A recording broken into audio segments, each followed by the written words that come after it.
लोकसभा चुनाव नतीजों के बाद महाराष्ट्र में एनडीए गठबंधन में सब कुछ ठीक चलता नहीं दिख रहा।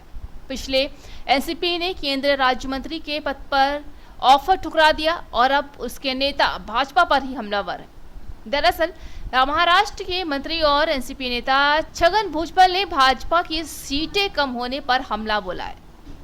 छगन ने आरएसएस के नजदीकी माने जाने वाले साप्ताहिक पत्रिका ऑर्गेनाइजर में छपे एक लेख पर प्रतिक्रिया देते हुए भाजपा पर निशाना साधा है। लेख में एनसीपी के साथ गठबंधन करने के लिए भाजपा की आलोचना की गई थी, जहां भुजबल ने कहा है कि कुछ हद तक तो लेख सही है, क्योंकि पूर्व मुख्यमंत्री अशोक चव्हाण जैसे कांग्रेस नेताओं को शामिल करने के लिए भाजपा की आलोचना सही है।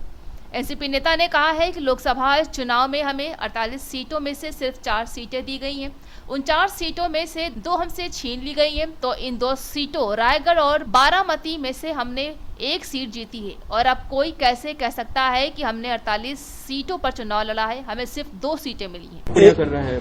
देखिए, अब उनका नाराज होना वो स्वाभाविक है, क्योंकि जब जैसे मैं विश्लेषण करता हूँ ये क्यों हुआ, वैसे वो भी कर रहे हैं। अब मैं ये कहना चाहूंगा कि भाई 48 सीटों में हमको कितनी सीटें दी गई? 4।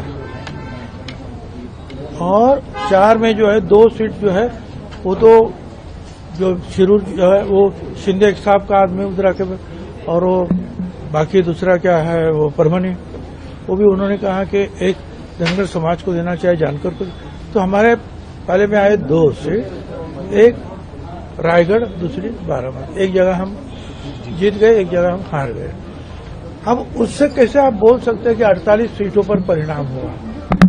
हमको तो 2 ही सीट मिले सही मायने में लड़ने के लिए।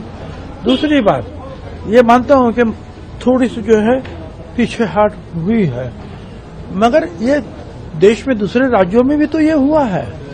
जैसे यूपी, कोई भी बोल नहीं रहा था कि ऐसा यूपी में इतने पीछे बीजेपी आएगी, मगर आ गई। तो उसके कारण जो है ये सिर्फ अजीत पवार गठ ये है, ये कहना मैं वाजिब नहीं समझता हूं।